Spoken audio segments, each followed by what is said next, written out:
Nigeria Center for Disease Control confirms 23 new cases of COVID-19 in the country, bringing the number to 174. President Buhari approves release of 70,000 metric tons of grains to the poor and vulnerable to cushion the effects of lockdown. National Economic Council to develop additional measures to alleviate challenges due to coronavirus in the country.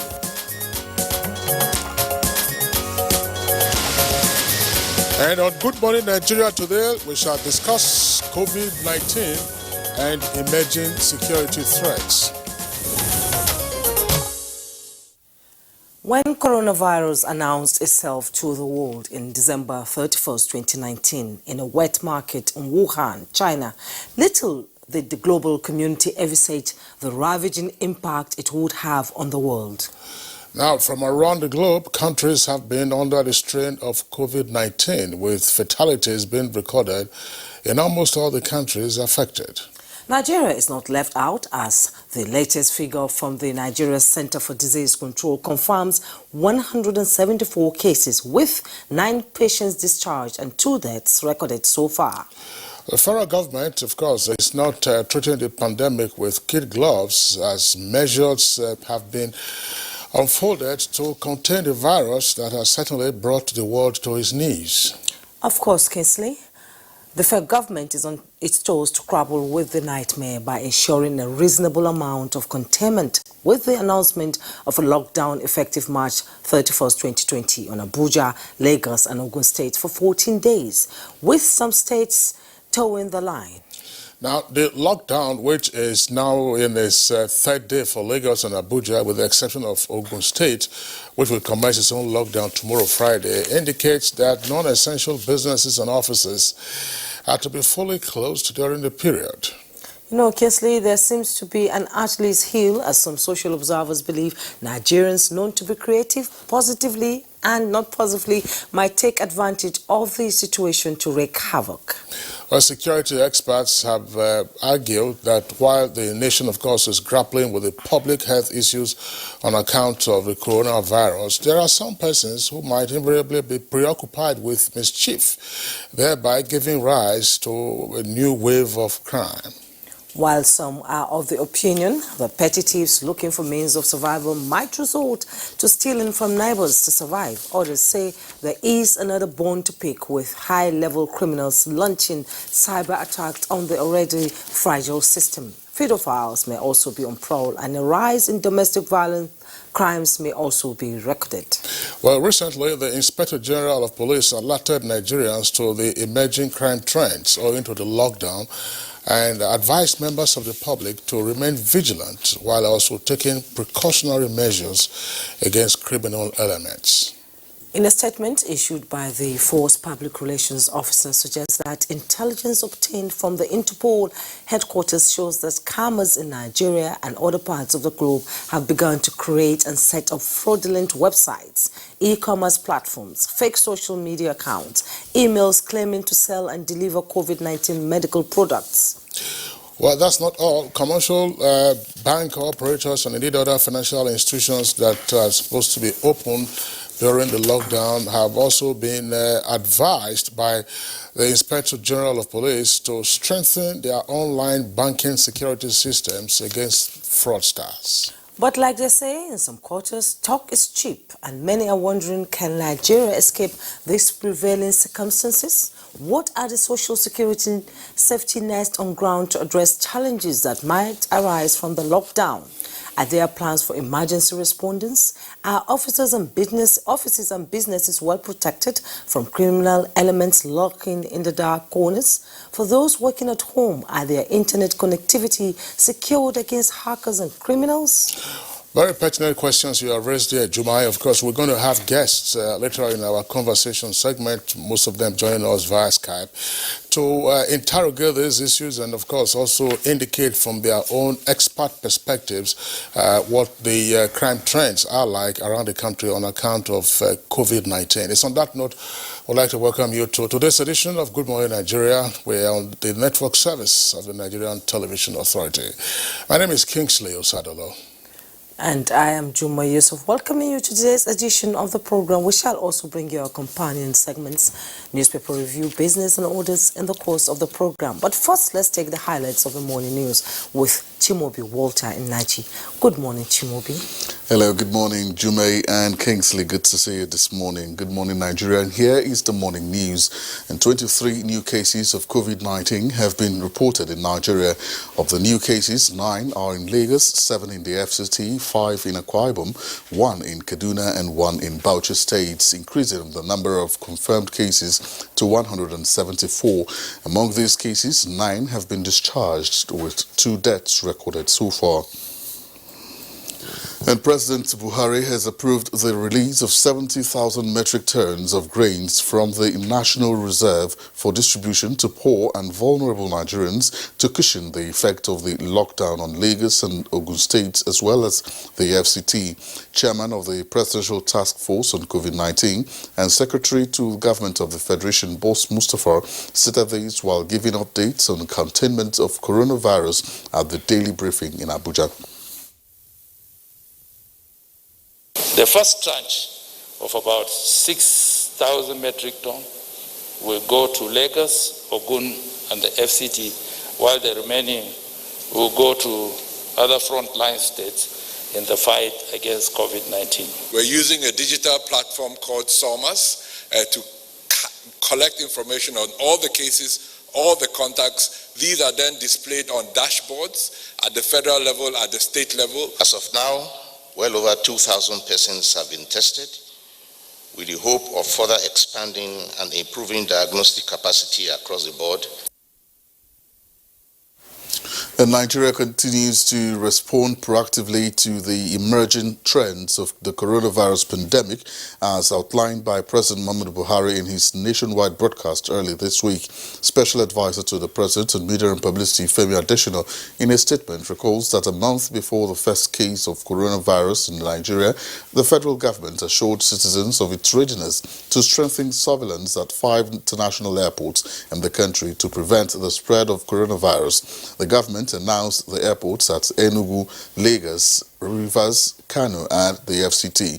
This followed on March 9th by the inauguration of a presidential task force for the control of the virus. The statement adds that to date, the federal government and relevant agencies continue to demonstrate a high sense of responsibility and awareness, which has positioned the country to effectively tackle the menace.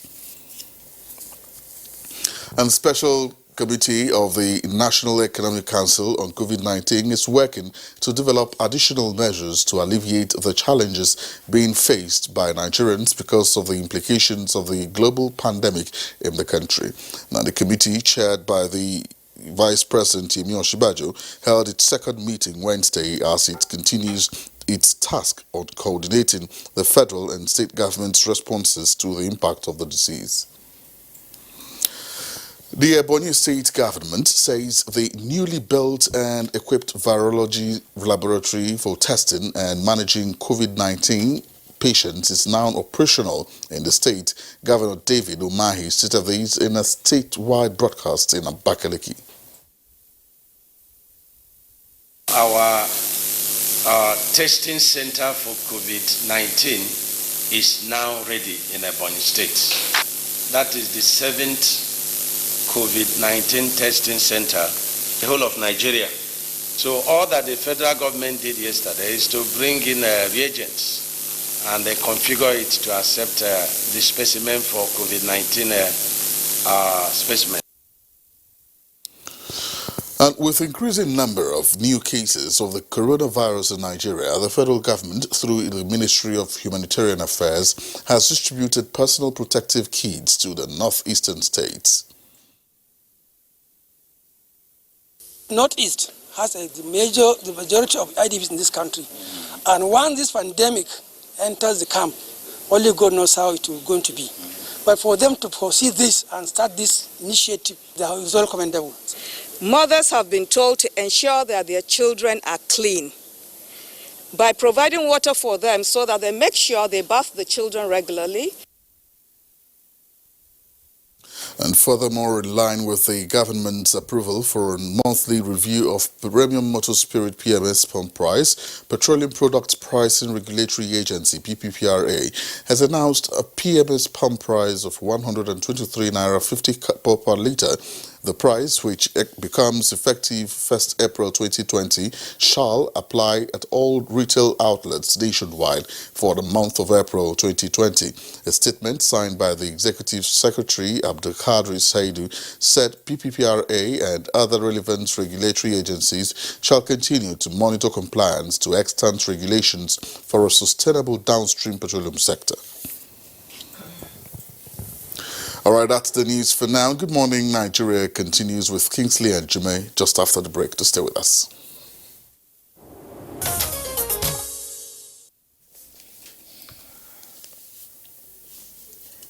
Kingsley? All right, it's still Good Morning Nigeria, reaching you on the network service of the Nigerian Television Authority. Let's now, of course, take a look at the papers that we have this morning.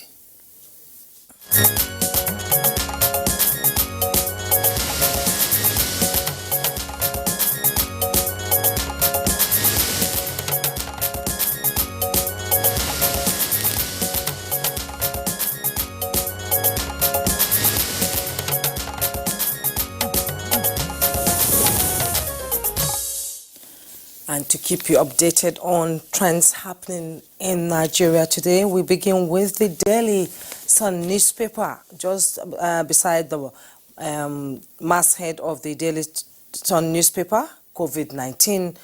23 new cases confirmed in Lagos, FCT, Akwa Ibom, Osun, Edo, Ekiti, Kaduna, and Bauchi as figures rises to 174. With a rider, global cases to reach 1 million soon. That's coming from the World Health Organization. You find that story on page 7. And the bold headlines there is, on day 2 of total lockdown, federal government okays 4-hour food sales daily. With riders, markets now open 10 a.m. to 2 p.m. Approves release of 70,000 tons of grains. Presidency lists 50 measures government is taking. And Malami writes heads of court on time-bound cases. That's on page 3. And the picture story there, fumigation of a street in Langtang, North local government area of Plateau State against the spread of COVID-19 yesterday. Civil defense operatives arrest trader who defied FG's order to stay at home at Mararaba, Nasarawa State yesterday. Scores killed as NAV bombs bandits hideout in Niger. That story is on page 4. IPMAM threatens strike over fuel price reduction, claims marketers lost 5.5 billion in last reduction. You find that story on page 6 and 25. Lockdown, presidency, APC governors hit Soyinka, Falana, and Adegoroa. That story is on page 26. At the bottom plate of the Daily Sun newspaper, donations to COVID-19 relief funds hit 15 billion naira. You find that story on page 3. Kingsley? Okay, we have the Nation newspaper as well, and virtually all of the front pages on COVID-19. Above the nameplate of the Nation newspaper, CBN and coalition raised 15.32 billion naira to fight virus and pleas for more cash. Details on page 27. My COVID-19 story by Makinde. Makinde is the governor of Oyo State, and why no lockdown yet. That's on page 8 in greater detail. Buhari approves release of 70,000 metric tons of grains. And presidency to Soyinka, virus about science, non-fiction. Details on page 2. Then below the nameplate, you have some headlines there. I say one of them says, jets bomb bandits in Niger. Kaduna relaxes curfew. And 200 houses destroyed in Benue. Foreign returnees import 12 COVID-19 cases into state. That's Osun State, and Osun, of course, is now, according to one of the writers, seeking federal government support. Results of 56 tests expected. and Akwa Ibom gets 5 cases as national tally rises to 174. Now, you can see there is a sidebar on the front page there. I say COVID-19 global cases.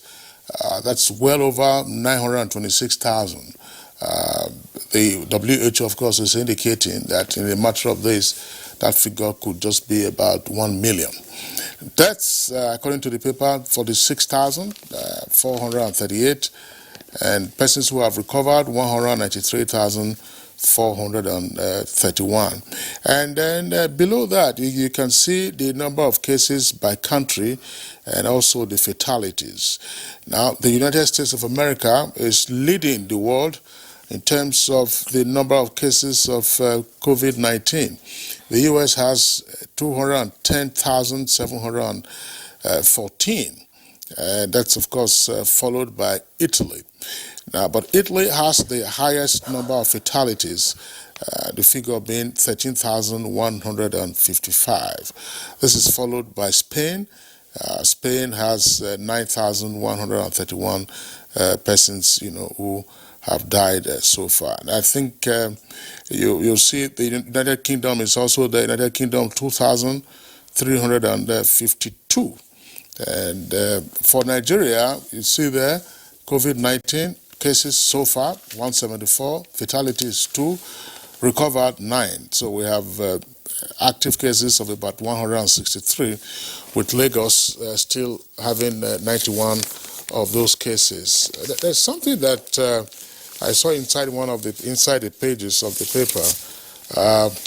This is at page 6 of the Nation newspaper. We can't put that on the screen now, but it says men make up 70% of infected persons, according to the Nigerian Minister of Health, Dr. Osage Ihanire, says that 2,000 persons, of course, have already been tested, and burial of virus victim not as risky as Lassa or Ebola. I think that's a very important clarification there. Yes. That there's a better understanding now of the behavior of coronavirus. Coronavirus is a respiratory tract infection in the first instance, but the Lassa fever and Ebola, these are hemorrhagic fevers. You have to be in contact with a person for you to contract it directly. There has to be bodily contact or contact with the fluids of the individual. But in the case of coronavirus, it's out there in the air, and of course, if you inhale it from somebody who has the virus, then of course you could also contract it, even though you could be going around without showing symptoms for quite a while. Now, let's return to the front page of the Nation newspaper. Nigeria and others seek $100 billion debt relief. And also inside the paper, you have Lagos patient, that's on coronavirus, raises hope in video. And Sokoto tracks 11 foreign returnees. IDPs get Danjuma's 1 billion naira for food. And vaccine for treatment under test. You don't use a vaccine for treatment. A vaccine is used for prevention, I believe. The Tinapa Hotel for Isolation Center. Palliatives, 1 million get 20,000 naira each. Rivers lawmakers donate salaries. JAMB gives 3 ventilators. Oyedepo donates medical equipment. And Oyo Center ready Monday. Saudi Arabia asks Muslims to delay Hajj bookings. Yes. So these are the headlines that and the riders that we have on the front page. Very significant because JAMB offering 3 ventilators. JAMB was able to conclude its UTME for the year just before the figures for coronavirus began climbing in the country, and then it then started having lockdowns or restriction of movement in some states. So kudos to JAMB for what they have done there. In addition to, of course, that is their social responsibility as a corporate entity, even a government agency. They have given 3 ventilators. That's a good move, I believe. Yes. The way assistance is coming in from all over the country, it's quite commendable there. And I think, and I saw Ipman threaten strike over fuel price reduction. claims they are losing a lot of money since the last one. Well, I think, my attitude will be, let's pause that in the meantime and focus on the more substantive issue of containing further spread of coronavirus. The price reduction has now been from 125 naira to 123 naira 50 kobo. So what is the purpose of going on strike? I don't know. IPMA doesn't fix the prices. It's the price modulation, rather, is by the agency of government, PPPROA, that does that. A number of their members took quite a while to climb down from 145 to 125. So what is the big... In any case, you don't have a great deal of patronage now in the areas where you have the lockdown. So that's part of what we're seeing. Now, there is a story that it's also been trending, and that story is coming from Cross River. The governor of Cross River, Professor Ben Ayade, is said to have issued a directive that all residents of Cross River who are stepping out of their homes must wear a face mask. Otherwise, they will be arrested by the security agents.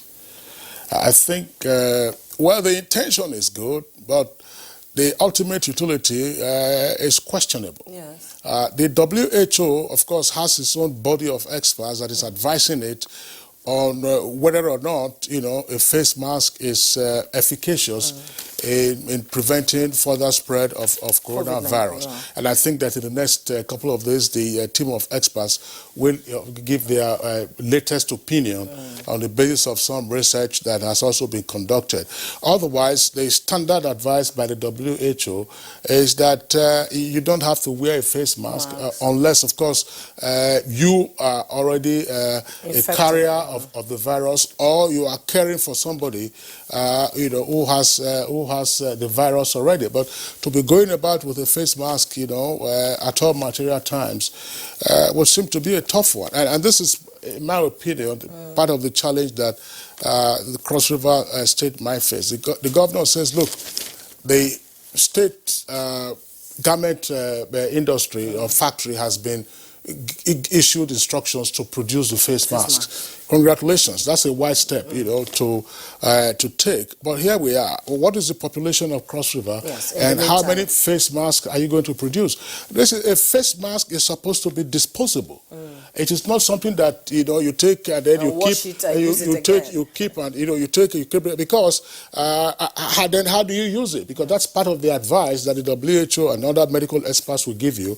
That once it is being used, then you are supposed to carefully take it off and then dispose of it, so that, assuming there are germs or viruses already on the outer surface, you don't get your hands contaminated by that, because they then go home and then you start touching your face or touching your nose, and then that becomes a problem. So how many disposable face masks is Cross River likely to produce? And before it is produced, how, it's getting quite expensive. One for 500 naira is expensive. So if you have to go out, come back, go out, come back, you're spending like 5,000 naira in a day. Wow, it's quite expensive. It's something that they have to look at. As I said, the intention is good, but let it not appear to be rather misguided. Akwa Ibom has now come on the map of states that have COVID-19. Akwa Ibom here is reporting 5, according to the NCDC latest figures. Lagos, of course, he has 91, FCT 35, Osun 14. You have the latest set of imports, 12 persons who were said to have come in from Côte d'Ivoire. So you're having the importation now of COVID-19 from the West African sub-region. And don't forget, there was the American who went into Ekiti, was said to have come in through Benin Republic. Benin Republic. But it does appear that it is not all the countries on the African continent that have the coronavirus. It does appear. I haven't quite searched out the latest data to know which countries don't have, even though there was a joke that circulated in the social media sometime last week. I won't mention the country. I'm sure if you received the joke, you would have seen it. And it was the country's official was asked how many cases, if any, the country had. They said none. They said, how do you mean that? I said none. Because we haven't done any testing, because we have no kits. So that's part of what we have to take a look at. It's very important, that everybody continues to obey the rules pertaining to lockdowns, and now the regulation governing the operation of markets. I think that's also a very significant one. Yes, okay, it's 4 hour food sales daily. That's right, 4 hours. I mean, it's not as if the markets are going to remain open, from dawn until dusk. And just food items. That's right. That's important. Of course, food unrelated. Yes. If you sell water, of course, you will also have that opportunity, so that the market doesn't just become another place where people gather and so on and so forth. But 10 a.m. to 2 p.m. Yeah, 10 a.m. to which is enough time for any person to do some reasonable shopping, except that the prices now are pretty high in terms of the food items. Nigerians know how to take advantage of things. An arrest of a trader that refused to stay at home at Mararaba, Nasarawa State yesterday was arrested. Maybe he has a shop where he sells goods instead of food. Oh, that's right. They will begin to understand the measures being taken is to protect them and prevent the spread of coronavirus. That's right. So we now go to the editorial closely, and the editorial is coming from the Nigerian pilot, and we're taking a little step away from COVID-19. Female genital mutilation in 21st century violates women's rights. I'm just going to read a little from that. There are growing reports about the prevalence of girls and women genital mutilation globally. According to the United Nations, a total of 200 million girls and women are victims of this health hazardous, culturally outmoded and socially traumatizing practice. Out of this number, which is still swelling, 44 million are girls of age 14 and younger.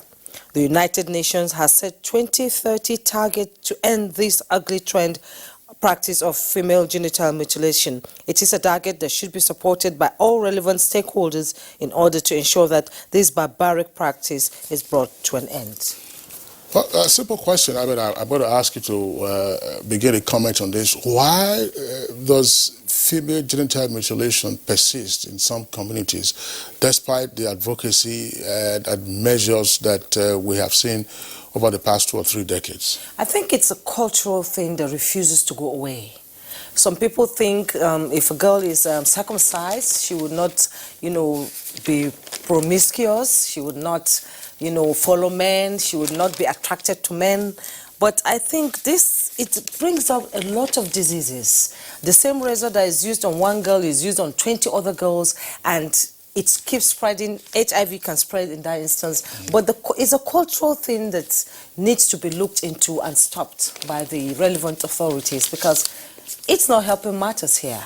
A lot of these girls die.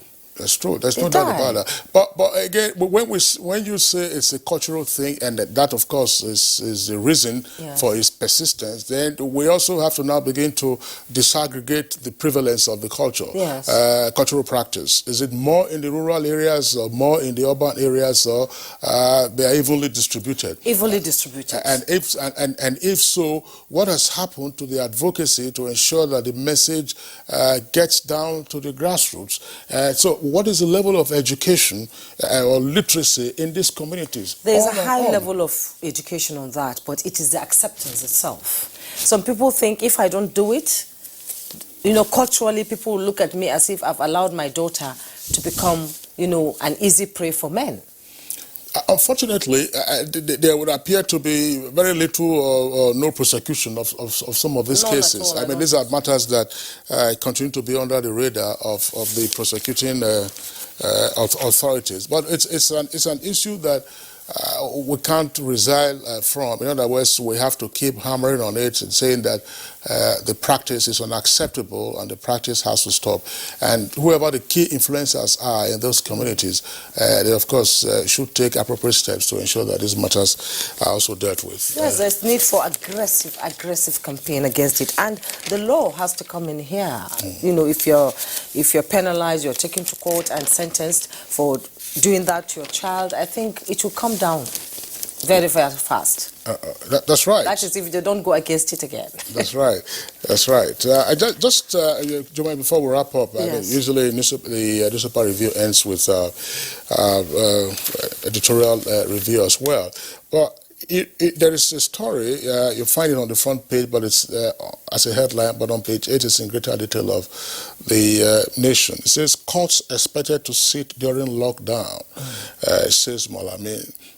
Courts are expected to attend to matters that are urgent, essential or time-bound, even during the lockdown, Yes. the Minister of Justice has said. Well, this is actually a re-emphasis of the directive earlier circulated by the Chief Justice of the Federation. The Chief Justice had issued the directive on account of the lockdown and the restriction of movement in different parts of the country, that where there are time-bound cases, in other words, where instead of allowing the statute of limitation to overtake a case, then the courts, are duty-bound to sit. Otherwise, the judiciary, of course, is still at work. So, Juma? Yes, I think that's about it on the newspaper review now. We'll call for a break now. When we return, our conversation on COVID-19 emerging security.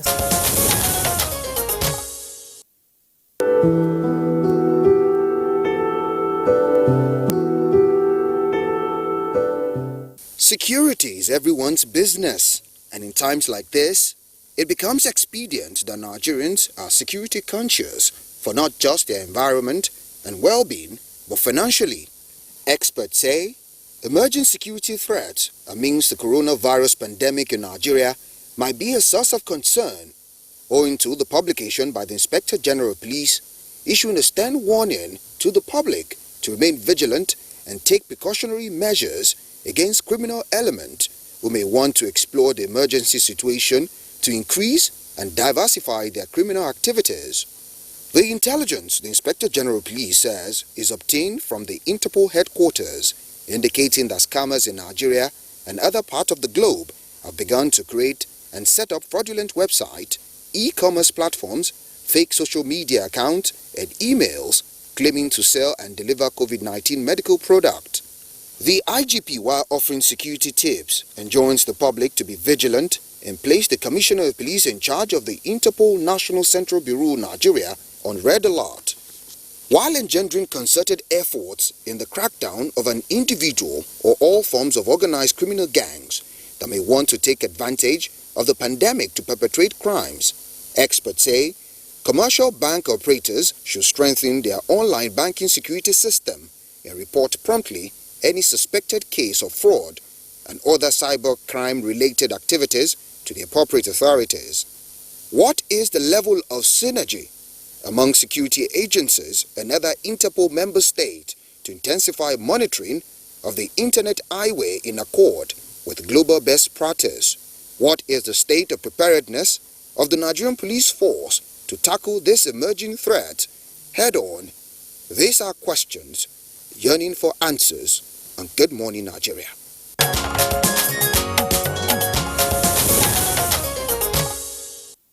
All right, with us to discuss these issues, we have our regular security analyst, beginning with our guest right here with us in the Abuja studios, Assistant Inspector General of Police, Barrister Felix Ubadu. AIG, pleasure to have you with us on Good Morning Nigeria. Thank you so much for having me. Good morning, Nigeria. All right.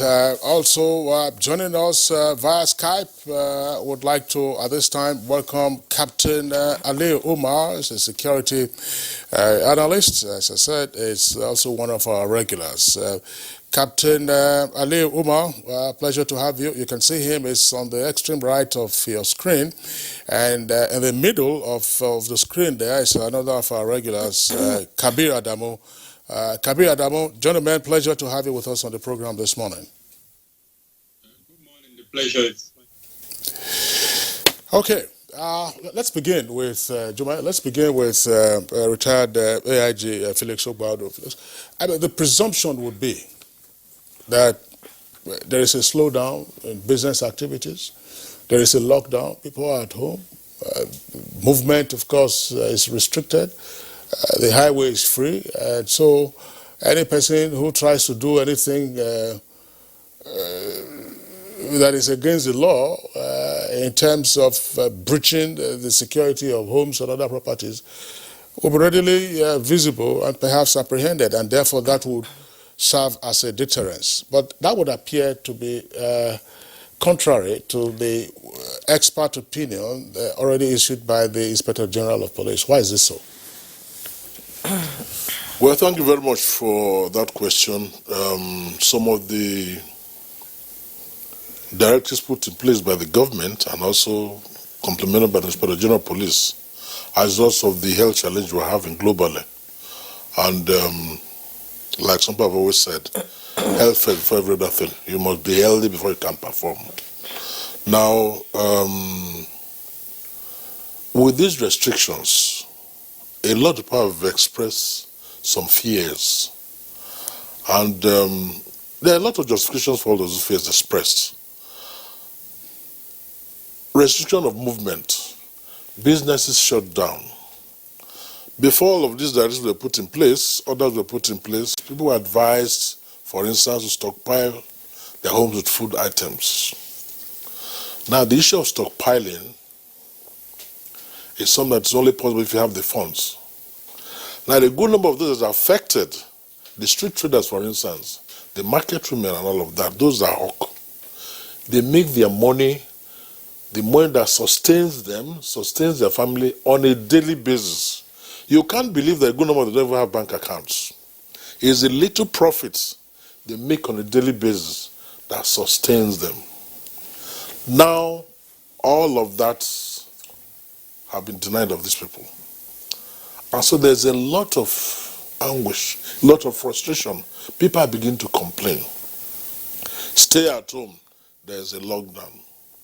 Now, when you stay at home and don't have food to eat, how does it look?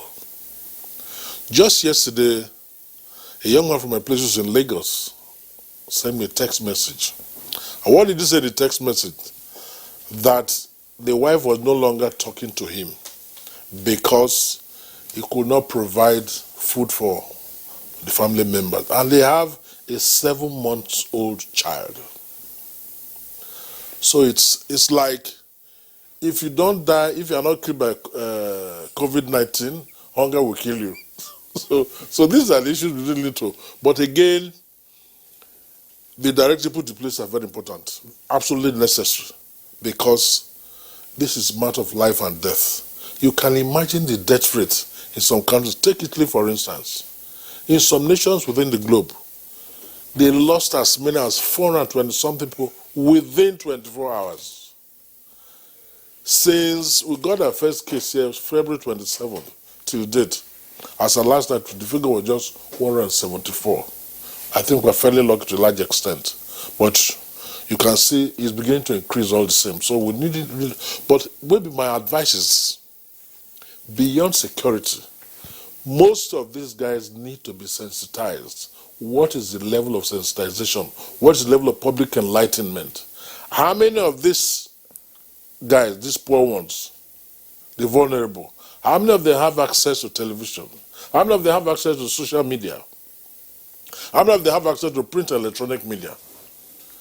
And so you find a good number that are reacting out of sheer ignorance, not appreciative of the fact that some of these directives, some of these orders are put in place in their own interests. And one of the fears some of us have been entertaining is this. People that are at home, no food to eat. People that are traveling, they get stranded on the highway. Some of these guys might be pushed into committing crimes. And that might not be too good for our security situation. That will be compounding the health challenges we're already having. So we have two issues. Coronavirus on one side, the health issue, health security, then physical security, to provide security for we Nigerians, infrastructure, and all of that. So you think we're in between the deep sea and the devil? Deep blue sea and the devil there? Because of the nature of the kind of populace we have here. In other political climes, they are not. Because they appreciate the enormity of the health challenge they're facing globally. They appreciate that. Okay. Yes. Okay, thank you very much, AIG Waldo. Let's bring in now Captain Ali Umar. Captain Ali Umar, I still would like to pop the same question to you. I mean, we see there's a slowdown in life all around the world. So why then should anybody be concerned about any security threat? I mean, the bad guys mostly should be out of business now. That would be the presumption. Actually, good morning. A lockdown is a tall order, and it comes with a lot of implications. These implications, some are actual and on ground, and others will become fallouts as we roll into the lockdown proper. The lockdown is some 48 hours old, and by my projections, we're going to be seeing some of these fallouts by the time we're into lockdown plus 7 or 8 days. There will be problems. There will be a strain on the economy. There will be a strain on cash. There will be a strain on everything you can think of, probably except oxygen. People are going to see in situations they are not used to. Unfortunately, being creatures of habit and social in nature, man will always prefer to do things the good old. So when you take him off that trajectory, you're going to see a bit of resistance. Resistance may not be active because of the shutdown, but it could be passive. Security-wise, one thing underscores all security operations for now. It's communications. We're heading into turbulence. We are in a crisis. Crisis management communication is key. The security agencies will be dealing with our sole citizenship. People who are locked down, probably they don't have enough food, they don't have enough money. Tempers are going to be on edge, apprehension, anxiety, anything, any little thing can just start a tinderbox of scandal. So the security and law enforcement agencies must be supported as much as possible. And the first thing they need is a seamless communication network. All stakeholders, health, army, police, name it, there must be a seamless communication network. And the reason is simple, as we said. Security-wise, most of the crimes you are going to expect will not be physical or street-borne. Most of the crime we're going to expect will actually thrive within that vacuum we call the virtual. So communication must be key. We mustn't have a communication vacuum. Law enforcement agencies, public information agencies must micromanage the lockdown. Micromanaging the lockdown is about taking 2 steps below your level. If you are at the state level, you should actually be communicating closely with the local government chairman, and the local government chairman should actually be communicating closely with the councillors, not even ward chairman. We have to micromanage this so that at the end of the day, those security threats we already had pre-lockdown do not exploit the situation at the moment to thrive. Nations are battling, directly and indirectly to improve their, domestic and international security. What is happening in Nigeria? We've been hearing of cyber crimes now, people hacking into people's WhatsApp phones and everything. How can, sort of curtail it in Nigeria in the midst of all the scare of COVID-19? Most people will be working from home, particularly our corporate brands. companies, if you like. And other than that, our public offices, our government agencies may also be constrained to work from home. They may be compelled to work from home.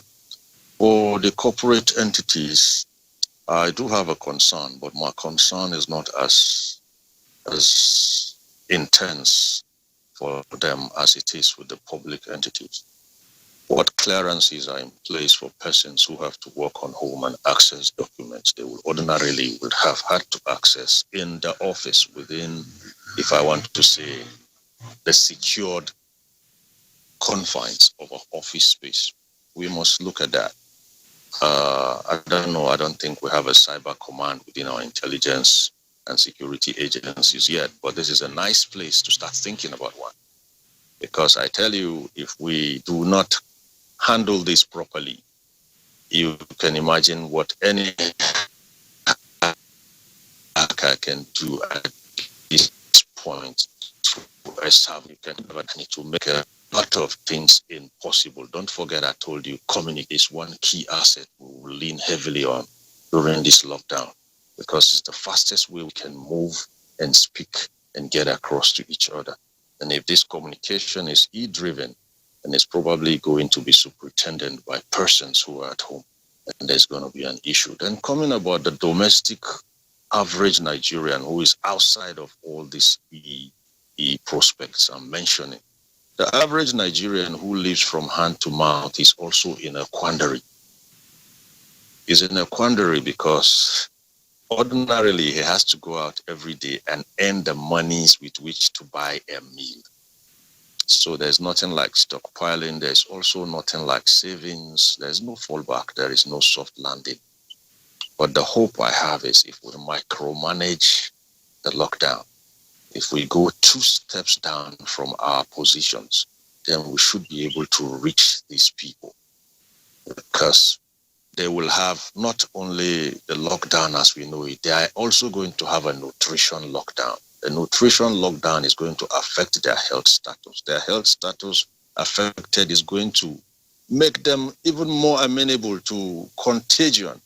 And all you see, it's a network, it's a cocktail of challenges, but I tell you, it can be managed. We can manage it if we all heed this.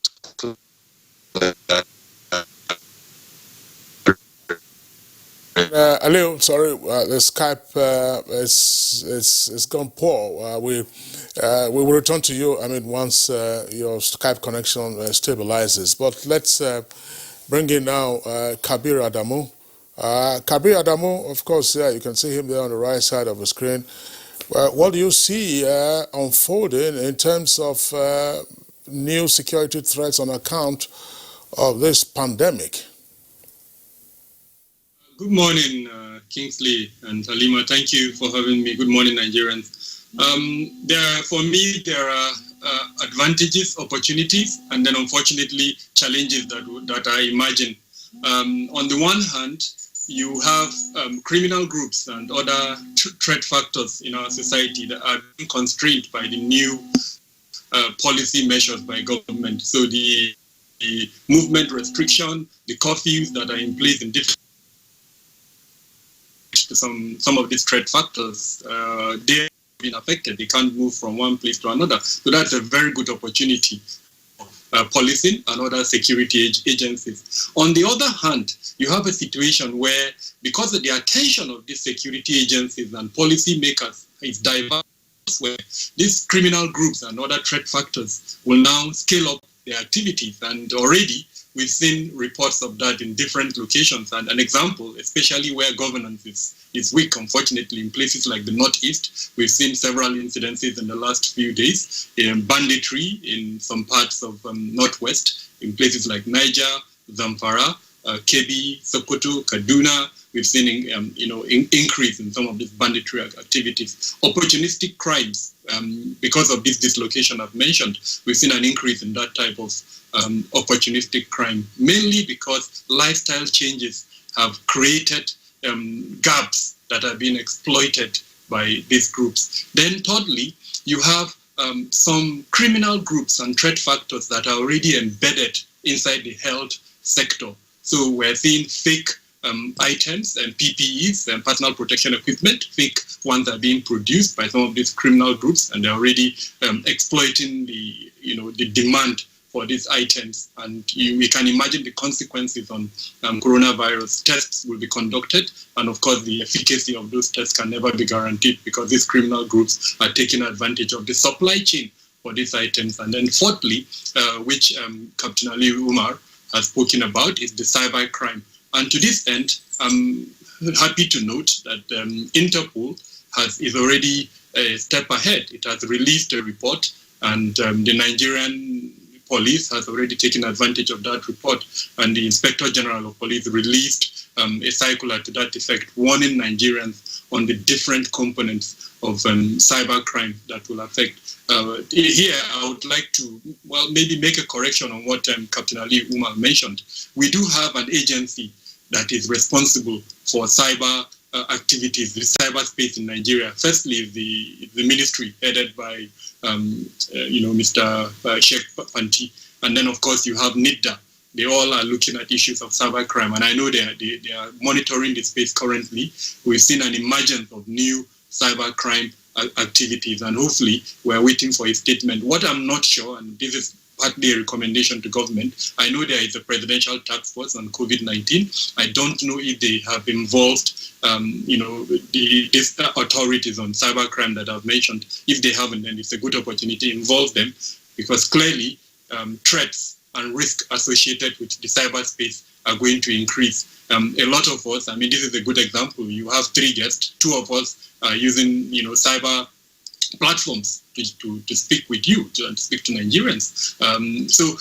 Usage of the cyberspace has increased tremendously, and because of that increase, a lot of the crime factors that we'll be discussing will be coming from this space. So definitely there is a need to give it a lot of attention. There are so many aspects of these 4 areas that I've mentioned, and perhaps in the course of our conversation we'll look at them closely.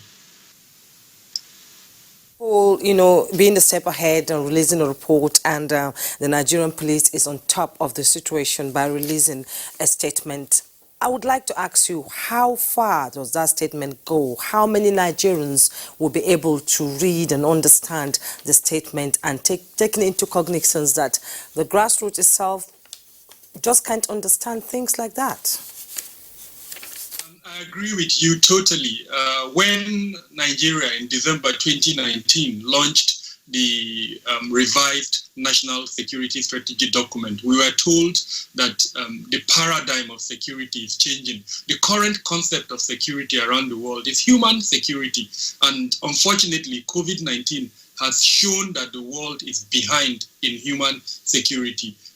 Number one of this is food security. So when government comes out with such a pronouncement, I received it because, of course, I'm in the industry. But you're right. How many Nigerians have received that document? So if we are going to actually practicalize this new paradigm of security that the revised National Security Strategy document 2019 speaks about, and by the way, it is the Office of the National Security Advisor that is spearheading the implementation of that document. If we are going to implement it, then I agree with you. We need to take the message down to the people. And to that extent, I think there have been mistakes in terms of some of the policy decisions by government. When we shut down mosques without this kind of engagement, when we shut down churches without this kind of engagement, when we do not contact vulnerable groups like women, children, and all that, then unfortunately we've missed out on an opportunity. I think the engagement capacity, especially by the presidential task force on COVID-19, needs to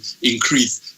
They need to understand that this thing is for Nigerians. If Nigerians don't understand all of these messages, then honestly, the lockdown at the end of the day is the purpose of the lockdown will be defeated. So let's take this message down to the people. I know platforms like NTA and other Ministry of Communication, as well as information platforms, are doing a very good job in terms of that. But the messages need to be taken down to the people so that they own. If people don't take ownership of what all of these policies that we're discussing, even the issues around security, then frankly is useless.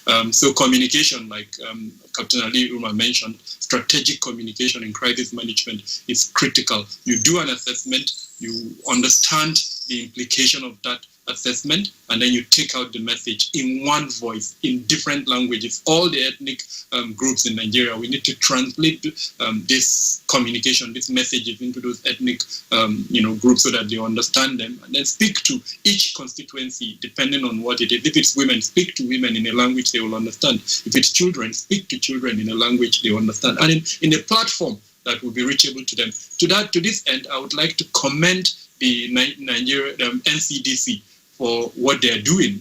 They are using platforms that are quite reachable by a lot of Nigerians. Twitter, as an example, a lot of Nigerians are on Twitter, Instagram, and others. So NCDC has taken advantage of those platforms, and that is why their messages are reaching people.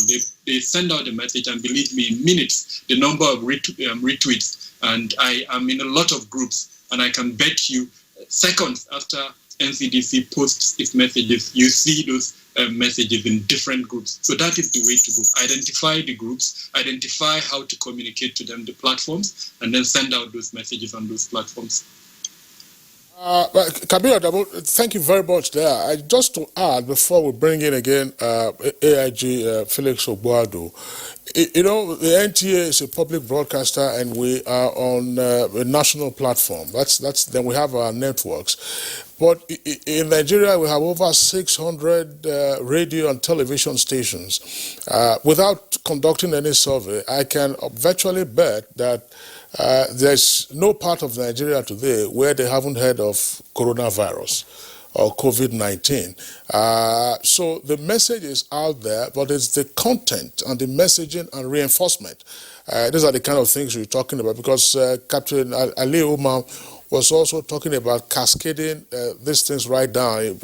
He branded it micromanagement. Yes. Step down, come down 2 steps, take it to the local government level, take it to the council and ward, and so on and so forth. It's the content. And today, of course, part of what we are looking at is that kind of messaging, namely a security perspective to the COVID-19. Everybody's concerned, about look how you keep yourself safe, how you maintain your distance, and how you have undertake personal hygiene and so on and so forth. But there's that flank that just might be exploited by those who are criminal-minded. Hence, we are discussing the security perspective. Kabir, we'll pause you and then return to you shortly. AIG Ogbuado, look, quite clearly, on account of what you and the other guests have said, the times call for, if you like, unusual policing methods. We do know, yes, while we are discussing all of that, we have also had on our program psychiatrists and psychologists discussing the impact of a lockdown, the psychological and psychiatric impact of a lockdown. Domestic violence is likely to be on the increase. But in general, from your perspective, what kind of policing methods would be more useful for this? If a husband and wife, you were talking about the example that your cousin or relative gave to you. Now, if there's suddenly an eruption of a fight in the home, are you going to deploy, a platoon of police officers there to pick them up? What do we need, in terms of the policing approach? Since everybody, as Captain Umar said, everybody is virtually sore now. Well, thank you very much. We have a major problem as a nation. A very large percentage of our population is not exposed to most of these things we're talking about. First of all, we're telling you that, look, this is an academic approach to the problem we have on ground. We're talking about cybercrime, yes. We're aware of all of these things. But again, like I've always said, how many Nigerians are aware of all of these things? When you tell, it's on the social media, it's the internet, blah, blah, blah, and all of that. But how many of these guys you see on television who are complaining on a daily basis have access to some of these things? But back to the question you asked, what the police needs to do, maybe differently, to confront the problem of this insecurity that's likely to be thrown up as time goes on. Well, let me say that it's not just responsible for the police alone. All the security agencies, there has to be a kind of synergy, working together. And to a large extent, let me acknowledge the fact that from what I've seen on television, I've seen all the security agencies working together, the military, police, civil defense, and all of that, working in tandem with what the government expects of them. And they've also been appealed to be very, very civil in their approach, because that is a major problem in this country. Our approach makes a whole lot of difference. If you are trying to be too bossy and too forceful and all of that, you might compound the problem, okay? But essentially, like I keep on insisting, the level of public enlightenment, let us just assume that, a lot of Nigerians have access to what is going on in social media, on the internet, read blah, blah, and all of that. That might not be true. The television stations might be very many. Radio stations are many, yes. But of course, we also know that we have power challenges in this country. And people have access to power. We're watching TV. Charging their phones to have access to all of this we're talking about. What about the radio?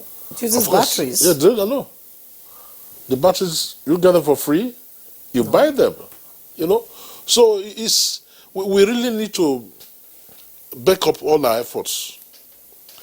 Let me also suggest that the police needs to go deep down to the grassroots. That's from different police officers level, from DPOs, that's the lowest level. From the police post to DPO level until you get up to the IG's office. And beyond the synergy among the security agencies, there should be this kind of security agency, civil-populace relationship. That takes us back to this common that people go that police is your friend. To what extent is police actually your friend? But let it not restrict only the police. Let it be that all security agents, every security agent should be your friend. Let them work together, synergize. But essentially, like I keep on insisting, maintaining public enlightenment is very, very important. It's very key. A lot of Nigerians are not informed about the enormity of the challenge we have today, currently. The political climbs, you don't have the kind of challenge we're having here now. Look at, a few days back in Kaduna here, prisoners wanted to break out of the prison in Kaduna. How do you contact coronavirus? These are things that are shown on television on a daily basis. So if you are not exposed to all of those things, why would you be thinking of getting infected when you are already confined? Nobody is infected there. They need to be enlightened, need to be educated. So essentially we need to work together, put all our acts together. But there's something that is also very critical here. I'm sure from time to time we do see some of these videos circulating on social media in terms of the behavior of some of the law enforcement officers. Yes. What coronavirus has done to the world is to say, look, I'm an invisible enemy. You can have all the nuclear weapons, you can have all the armament, but I'm invisible. So what does this mean to men and officers who are on the beat? You might want to say, look, okay, a person is committing an infraction of the law. That's why I said unusual policing. Typically, will you go and grab him, and say, come, you must follow us to the station. You must follow us to the station. You are grabbing him, the man probably has corona. And in the meantime, the police officer himself is not protected. And the police officer could pass it on. The police officer, civil defense or military or whoever, could pass. So then, amongst the security agencies, therefore, there ought to be, that's why I'm asking this question. There ought to be some new code even dealing with this. You don't know the person you are handling is a sufferer, is a carrier of this virus. In fact, that is why I made the initial comment that approach makes a whole lot of difference. that the security agents must be civil in dealing with members of the public. And back to the issue of the seriousness of the COVID-19. We were discussing somewhere a few days back, and we said if something had happened somewhere and they needed military intervention, all of that, the US probably would deploy missiles. But this is a health challenge that has overpowered missiles. You can't deploy missiles anywhere. Coronavirus is in the US, it's in the UK. All the top world countries, nations in this world, coronavirus is there now. It's there. So back to the issue of the security agents, the way they conduct themselves and all of that. You're absolutely right. One, I used to tell my officers, look, and even when I give my lectures, a point I always make, whatever you are doing, wherever you find yourself, always learn to control your temper. Never ever allow your temper to control you. That's why you see that a lot of security officers, they just flare up and the next thing they start grabbing somebody. Not knowing that in the process of that kind of relationship, contact, and we're talking about social distancing, you get infected. And when you get infected, you go to your home. You spread it within your own family. So the security agencies need to get their acts right in dealing with members of the public in these trying times to avoid the spread of this COVID-19, this coronavirus. They must be very, very civil, very, very understanding. And they must also appreciate the fact that a lot of Nigerians right now, like I said initially, are very angry, frustrated. They are hungry too. Know why? The government had told Nigerians, stockpile food in your homes. But the issue is only those that have money that can stockpile food. Initially I talked about the street traders and all of them. All they get to sustain themselves, maintain their families, is the little profit they make on a daily basis. Now, all of that is not possible. If you are not selling food items or running some essential services, you are shut off. So how do you generate revenue to keep your family going? That's what retired AIG is saying. It's important, but I think we also have to learn lessons from all of this. Of course. Yes, when it is said that people there are some persons who live from hand to mouth. Yes. In other words, if they don't earn a living today, they don't eat. They are unable to eat. Yes. But there's always a sense. I mean, it's part of the evolution of humanity is such that once you go through adversity, you learn lessons. Yeah. So that when they say save for the rainy day, this is one of those circumstances, I believe so. But yes. How can they save when they earn on a daily basis? Some earn as less as 1,000 naira and all that. And what are the... If you have not been eating corned beef before, is it now that you are going to be looking for corned beef? I mean, I'm not saying, and this is with respect to, all that. Yes. We know that, I mean, if you have not been, if corned beef has not been part of your menu, is it now that when you see it on the shelf, you say, the government said we should stay at home? Look at that. Captain Umar is back on the screen now. Yes, you've been listening to, Kabir Adamu, and, can we have your take on the factors that could hinder, the implementation of this lockdown in Nigeria?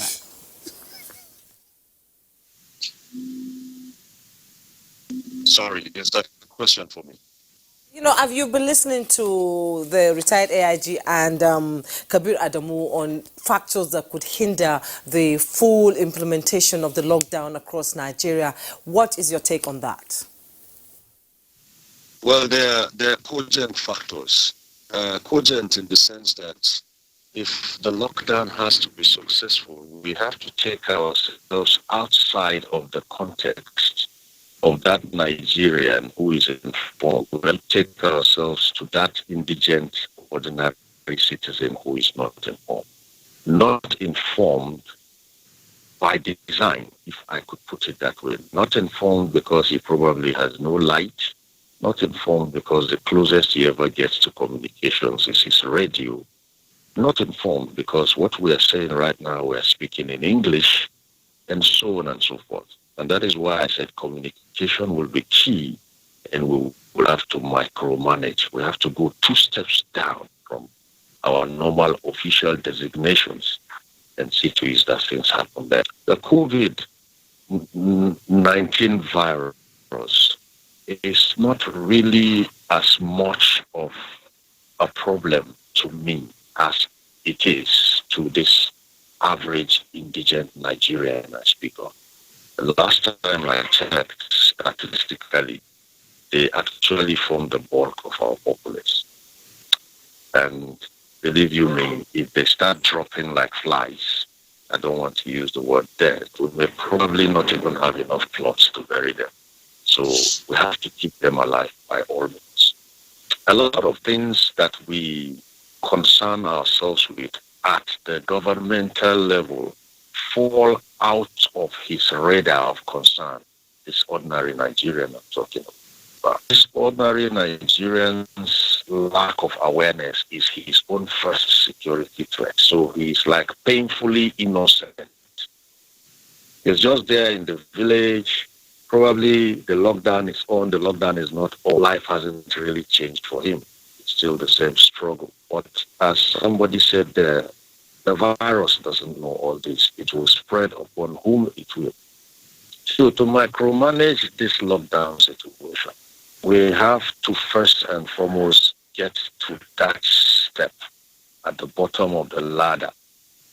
If you refer to Maslow's hierarchy of needs, you will see that at the bottom of the ladder, you need food, shelter. We need to get these people to that position where we do not only communicate the situation at hand to them, we also ensure that they have what to eat, or else the initial essence of the lockdown will be defeated, if not in the townships and the urban areas, in the rural areas, because the rural dwellers are a bit more itinerant, and if I could say, a bit more nomadic than we, the urban dwellers. It's easy for you to keep us down here because there are roads and what have you, highways. There are footpaths and bush paths, and they will move and do what they need to do. You can never see what is going to happen. So for me, the litmus test, the benchmark, the success indicator is that ordinary Nigerian. The moment you can impact him 51% across all ramifications of the shutdown, then you can actually worry less about those who are a bit more informed and can take care of themselves. That should be the focus if we really want to flatten out the trend on casualties. Right now, it's taking a trend. The last time I checked, I think it was 137 or thereabouts. And from statistic data we have, it actually appreciates exponentially. And I tell you, given our challenges here, if that appreciation hits our rural area, it will appreciate mega exponentially. So as I said, communication is key for law enforcement agents. We must be able to ensure that there is seamless communication across board. And secondly, we must micromanage every aspect of palliatives that we have for cushioning and soft landing in this coronavirus period. Captain Aliu, incidentally, yesterday we were discussing the humanitarian perspective to COVID-19. The Honorable Minister of Humanitarian Affairs, Disaster Management and Social Development was our guest in the studio, and we had other guests join us via Skype, including the Director General of NEMA. And that same yesterday, the Honorable Minister flagged off the conditional cash transfer somewhere at Kwale in the Federal Capital Territory. They have a scale, of their operations, including the release of grains from the strategic reserve to be distributed to the 3 locations right now under lockdown, Lagos, Ogun, and the Federal Capital Territory, we do know that a number of other states have imposed their own restrictions on movement. So the point is very well noted, dealing with the most vulnerable in society, and then, of course, low wage earners who themselves, will feel the brunt because they are unable to go to work. But you keep talking about getting this down to the grassroots. What would you like to see happen more from state governments to local governments?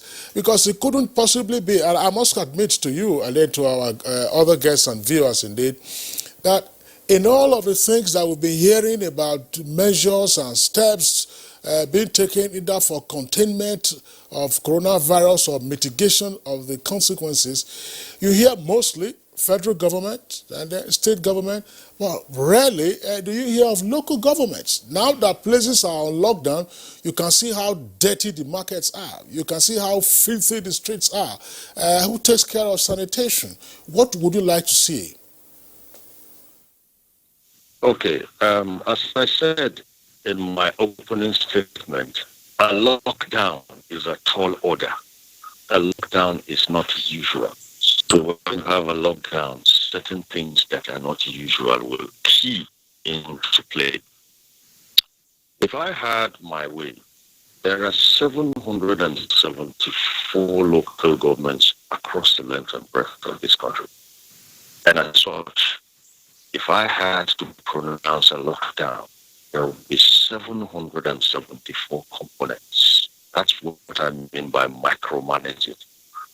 In a typical scenario, and we're doing something similar to that in Lagos State, the local government chairman becomes a mini governor of his local government, and the DPO becomes his IG. The health commission, the Ministry of Health representative for that local government automatically keys into the Minister of Health for that local government. And I want to believe in the National Assembly there is a rep for each of these 774 components. And they will have seamless communications to these people because these are the people that will get feedback right from the trenches back to the federal government. And the governor's efforts will now be actually driven immensely if there are these little components who are given direct resources from what has been pulled together so that they can now rally around the councillors and the ward heads. They are closer to the ground and they are a bit closer to also the particular areas of concern I think we will be experiencing as we enter deeper into the lockdown. So basically, Lagos, we are into lockdown 2, that is day 2 of the lockdown. And by now, we have already dissipated and decomposed down to those levels so that people are speaking directly to people. Because if there is a communication vacuum, you are going to have a problem. And we will seek ways to surmount it. So for me, 774 components local governments can actually morph or metamorphose overnight into what you call a crisis response entity. It's not going to be permanent, it's not going to be political, it's just going to be temporary. And immediately that is done, we go back to our political and governmental mode. The status quo ante, if you like, before the coming in of the COVID or the lockdown. So if you do that, you make it less cumbersome. You make it possible to reach the remotest corners of the country because there is no inch of Nigeria that doesn't fall under a local government. Even those ones that are on the what you call the outlands, excuse me, the Northeast, for example, the battalion of that outflung local government now becomes like a service chief component to that local government chairman. So we're looking at team local government, team grassroots. And the moment you have that, you are able to push resources to them appropriately. You're going to see the resources dissipate faster. You're going to see them give you richer feedback. And of course, everywhere is a local government, incidentally. So that's my own, it sounds a bit crazy, I know. But then, given my military background, I really don't see barriers when it comes to suspending what is to enter into something that is necessary. Based on your military background, can you rule out the possibility of corruption in cases like this? Yes, possibility of corruption and sharp practices in cases like this was an issue we raised at my firm, and we looked at it closely. I tell you, if people had to hold their representatives at the state level to task, it would be more difficult than if they had to hold ward councillor and local government heads to task in times like this. The closer the people are to those who are in command or in control, the less you're going to see issues of corruption. Let me give you an example. If food supplies were distributed at state levels, then we had people going to represent their different local governments to get these food supplies. What do you think will happen? We're going to be hearing things like, I'm not of this party, so I didn't get so much, or I'm not of that party, so I didn't get so much. What if food supplies are given, or the resources are given to the local government chairman themselves, and the people know that, you know what, we're holding him responsible for X, Y, Z. And the local government chairman will now say, okay, you know what, let's get our councillors or our ward heads. The closer it is to the ground, the surer it will reach that average indigent citizen I'm talking about. Or else, by the time you pass it through all the strata from federal down, and it keeps getting filtered, the chances are little or nothing will get to him at the end of the day. All right, Captain Ali Umar, thank you very much there. I mean, a number of points that have also emerged, you know, from your comments and those of other guests. I was just thinking, gentlemen, you know, Captain Umar is saying, look, use 774 local government areas as a point to ultimately cascade your messages, cascade your relief, cascade your efforts in containment as well as mitigation of coronavirus. Assuming 774 local governments might be rather tedious, and we haven't heard much from the 774 local governments, perhaps it might be a good idea to consider federal constituencies, because as you also said, Captain Umar, you have the lawmakers who represent those local governments, and the federal constituency is a cluster of local governments. Now, under the current delimitation exercise, we have 360 federal constituencies. So that might just be an advantage to say, look, let's get to hear more in terms of, you know, how you try to reach the people ultimately. And perhaps, too, those who are making donations may also think along these lines, because in dealing with the topic of emerging security threats, we are not just looking at now physical security, but indeed the entire gamut of human security. Kabir Adamu, I'm coming to you now. Still on this concept, you know, criminals are said to often exploit fear, apprehension, and desperation. And part of, you know, the panic that the world is grappling with now is the fear of contracting the coronavirus. And so you have all kinds of recipes that are flying around. You have all kinds of links, you know, maybe if you're on cyberspace, inviting you to do this one so that you can get X, Y, Z. How might the people, therefore, insulate themselves from potential criminal exploitation of the global, if not individual, apprehension and desperation for health safety? Thank you, Kingsley. I'm very, very glad you raised this point. If you recall, not too long ago, the Minister of Information has also highlighted this issue of fake news. As a security risk management expert, this is one of the major things I've been contending with since COVID-19 emerged in December. Fake news is taking probably about 75% of my time.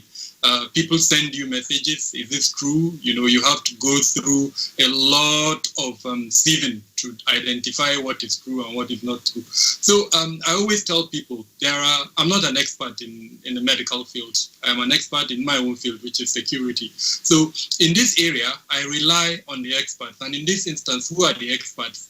Closer home here, we have the Nigeria Center for Disease Control, the NCDC. And they are out there. Like I said earlier on in my interventions, in my submission, NCDC has been very, very active.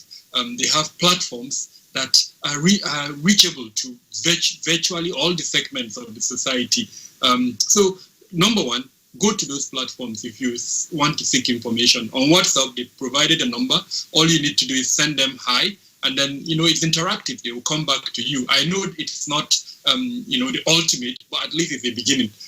Secondly, on Twitter, on Instagram, these are all platforms that youths are very, very familiar with. So you can verify information, or you get credible and verifiable information from NCDC. The second one is the Ministry of Health. It's also out there. The Minister of Health has been quite proactive. He's been issuing statements. He's been on your station. He's been on several other media houses. He's on Twitter. He's on several other social media platforms. He's giving out credible information. Then, of course, you have the World Health Organization. They are also quite extremely very good. They also have a WhatsApp number. You can send hi to them.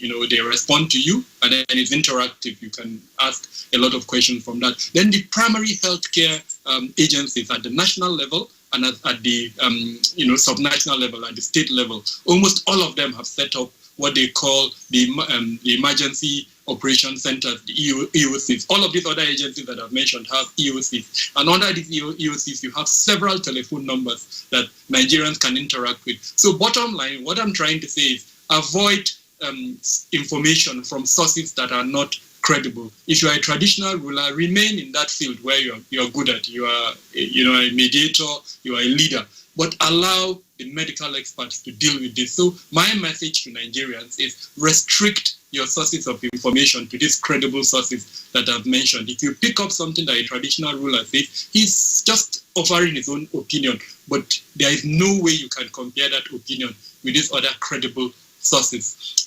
Go back to those credible sources, cross-check with them. As an example, one of the major things that has been contending in the space where I operate is whether this COVID-19 is an airborne disease or not. A lot of discussions around that. But the credible source, which is NCDC, has said that it is not an airborne disease. Most of the transmission is done through droplets. So that type of thing, it distracts you from your major preoccupation. But then, of course, you have to contend with it because people are reading it and they are sending you messages. So to answer your question directly, Nigerians, please stop the emphasis on sources of information that are not credible. Let's rely on the credible sources. Closer to us is the Nigerian Center for Disease Control. Thank you so much, Kabir Adamu. Nigerians really don't like to do research most of the time. They just take, the social media and believe that it is true. We'll come back to you in the course of the program, but we have to take a break now. When we return, the conversation continues. All right, welcome back and good morning, Nigeria. Still reaching you live on the network service of Africa's largest television network, the NTA. We are right here at the Abuja headquarters studios, and we have a number of tweets that have come in. Very interesting tweets, Jumail. So let's begin right now. First, as governments at all levels are scrambling to curb the spread of COVID-19 and keep Nigerians healthy, they must urgently plan for the impact of COVID-19 on our security to prevent our existing security problems from getting worse. And Akiju Alagbaju tweets, to some extent, the incidents of kidnappings, highway robberies, and other nefarious activities of criminals have suddenly evaporated. That, to large extent, shows that criminals fear death. These criminals should reflect on this period to understand that crime does not pay. That's right. So kidnapping. There was a report. Must have been earlier in the week or last week. I'm not sure. Sometimes from information overload, one doesn't quite remember the exact date. There were some kidnappers who were said to have taken 2 Chinese nationals somewhere in the south. But they released one of them. The conditions for releasing one of the captives wasn't quite clear, but there were 2 Chinese nationals that they picked up. But as the tweet says, kidnapping, if there's a lockdown, where are you moving to? And so on and so forth. So the kidnappers themselves are also on lockdown, and we hope that it will remain permanent. They sure if they kidnap anybody, it doesn't have coronavirus. Precisely, that's the risk. I mean, that's the risk that they face. Yes. So you do that now, you're not sure, but the military authorities have been pounding some of the locations of the bandits in Nigeria. Now, Comrade Ngala tweets, federal government should recruit more security to overcome the challenges in our country. Kudos to our security men. But it also adds, it says, look, in Osun State alone yesterday, some persons were confirmed positive. And guess what? These were Nigerians returning from Côte d'Ivoire. What happened to the stay where you are advice given by relevant authorities? Then we wonder why Nigerians want to endanger the lives of others. Yes, I wonder too. Omobola Babs tweets, in a bid to solve a problem, we must be wary and circumspect not to create a bigger problem. Those items shipped into the country like nose covers and hand sanitizers must be properly screened, lest they contain more damaging content. Let these things be tested on animals first. COVID-19 pandemic has put fear and worry in the life of our security agencies. Due to this, they can't carry out their duties credibly. The dreaded infectious disease is airborne. It does not respect, it does not respect or fear any man. Okay, this is coming from Ibrahim Modu Aji. Ibrahim Modu Aji says the most emerging security threats at this time are those of cyber crimes. Nigerians should be wary of fraudulent Ponzi schemes like that of MMM. Fraudsters are taking advantage of job loss as a result of the lockdown to scam many. There's a need to create awareness for Nigerians to be wary. And Mike Ayanko tweets, the security agencies should not be complacent at any point in time. We must be vigilant to face any security challenges.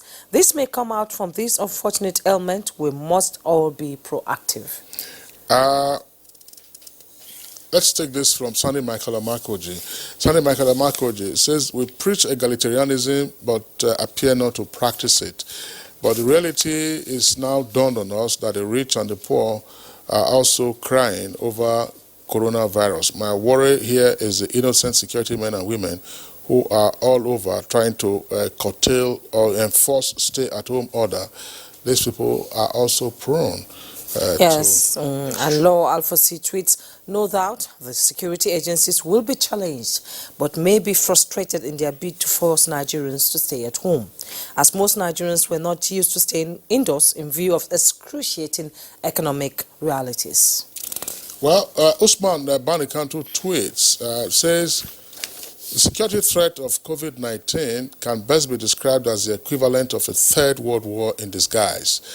The headway is true repentance, total devotion, and search for God's forgiveness by all. And Reverend Mani Akpan tweets, this is a pretty challenging time for the country, as a larger section of economically active age bracket earns daily income.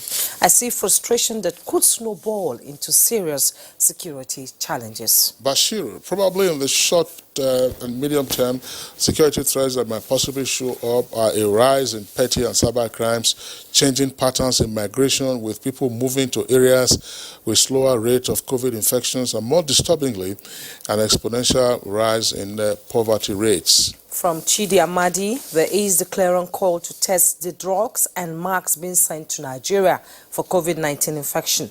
Is this being done?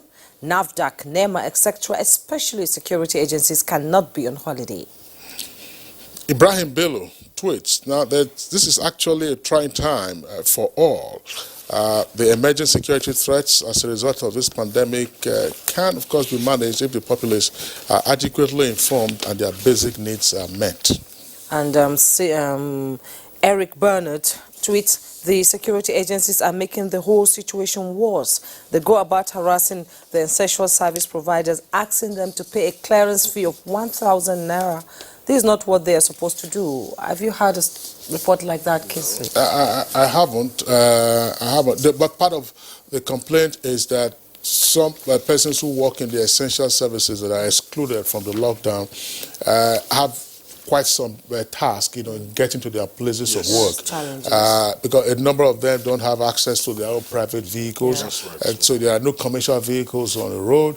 And then, of course, they do get stopped, at various locations, to properly identify themselves. But in terms of extortion, I haven't heard that. Yes, and if it does happen, I think the security agencies should look into that. And the shrink, Henry Omorige, the lockdown in many states without clear means of accessing food and essential needs will awaken reflective criminal activities to survive. Millions who do daily paid jobs haven't been paid their wages. Prices of goods have upped for essential things.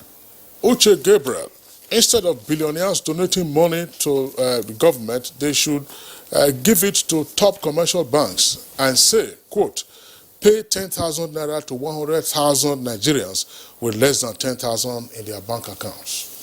So that's the last tweet that we are taking now from our viewers. I just wondering, A.I.J. Boado, I mean, part of the risk that law enforcement officers are exposed to in all of this, assuming they don't have right protective gear in terms of either the hand gloves or the face mask when they are approaching an unruly crowd or otherwise. But something else also emerges. I mean, they say in every crisis situation, there might just be an opportunity. One of the things that we have labored under in Nigeria for many years, and despite directive after directive, we've not been able to achieve it. The deployment of law enforcement officers, more particularly police officers, to private security duties. There are reports that they will have over 50,000 of them. Sometimes there are exaggerated estimates of almost 100,000 deployed, to guard the big men or other.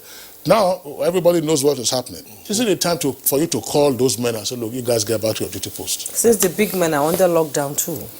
Honestly, I agree with you 100%. I've always been in full support 100% of collective security rather than individual security.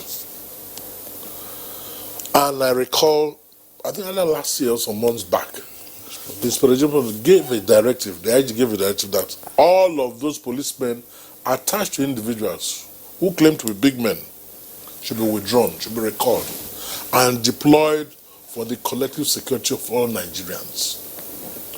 Because it doesn't make sense. We are saying that Nigeria is under police.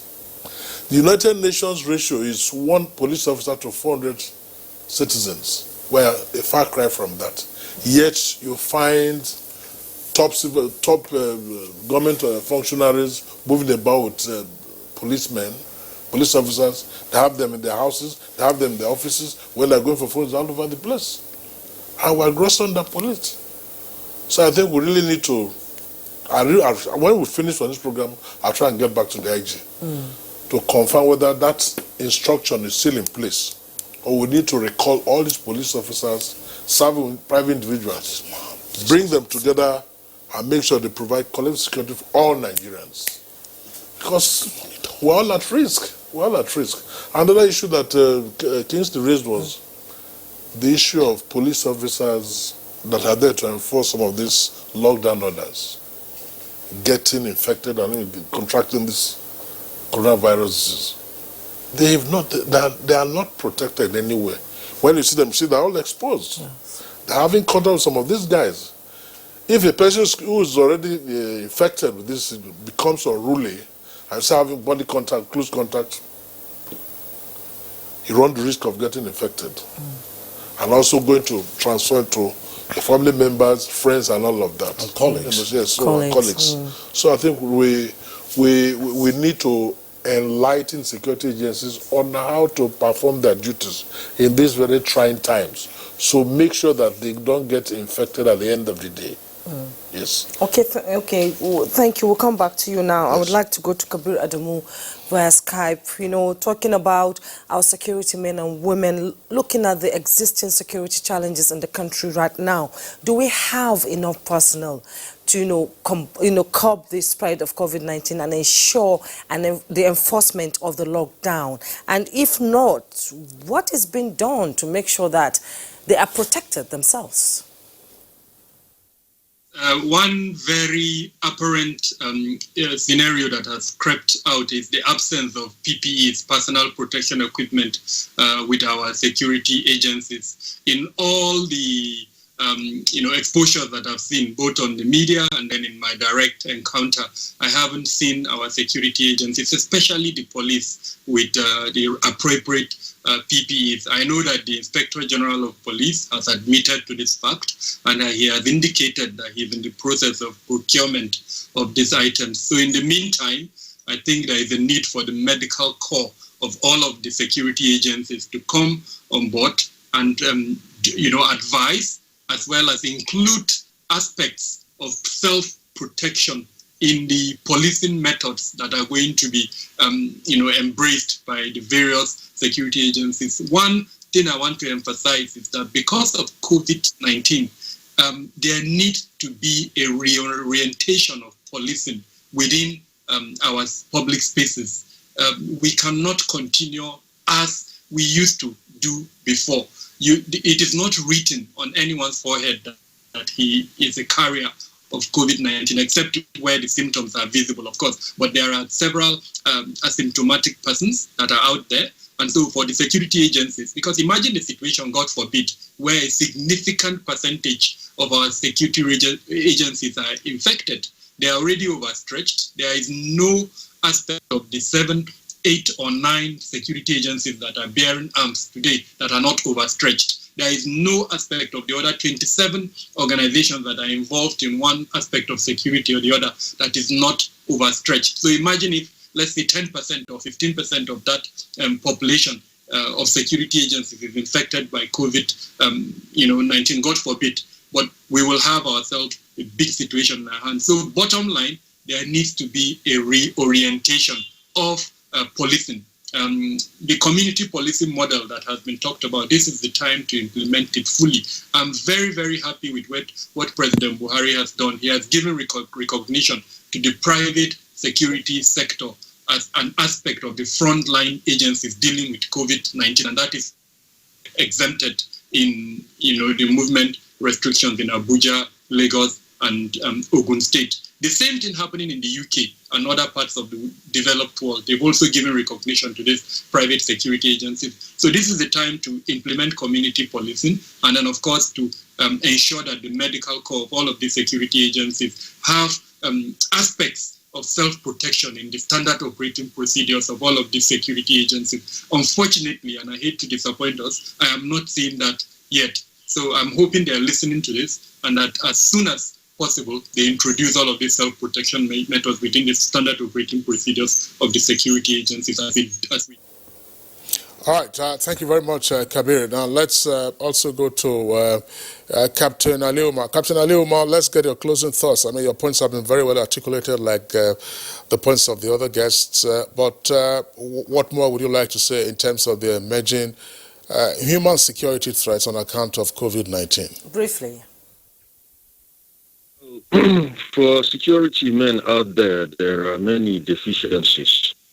And some of these, as we have mentioned, as Kabir said, the absence of personal protective equipment. But then, if any policeman out there is listening, and indeed to us, there are what you can call makeshift. You can fabricate. You can. How do I call it now? Depending when you are supplied with that which is regular, there are ways you can get your own self-help to ensuring that you keep yourself as close to safe as is humanly and operationally possible. The first one is washing your hands regularly. You may want to ask, where do you get water on a checkpoint? We have water bottles. Yes. If we can keep water in the desert in Borno State, you will find water at that checkpoint, police officer. Other than that, there are ways to make makeshift masks. I don't have to say it here. We should know. These are the first aid measures we normally know to take when the chips, and believe you me, this kind of thing we're having is a virus, but it's actually a war. And the chips will be down day by day. So those makeshift first aid ways, we use to survive, which we fondly call the way and manner. You must imbibe. You must be creative. You must be innovative, because those children and your wives at home need to have you back home there, even though you are a security and law enforcement agent. Oh, thank you so much, Captain Aliu Umar, who joined us via Skype in Lagos. We thank you so much for your input. It has been very, very enlightening and engaging. And we also would like to thank Kabir Adamu, a security expert, who also joined us via Skype. It's been a pleasure, as always, having you and giving us your input on Good Morning Nigeria. Well, thank you so much. And we would also like to thank Assistant Inspector General of Police, retired Barrister Felix Ogwadu.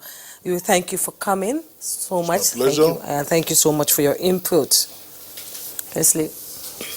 All right, so that does it for our conversation segment on Good Morning Nigeria, and indeed for the program. For today, the program returns tomorrow, same time, 7 o'clock in the morning. Until then, stay safe. I'm Kingsley Osadolo. And I am Juma Yusuf. Thanks so much for watching. Please keep yourself safe so that you can, give so much back.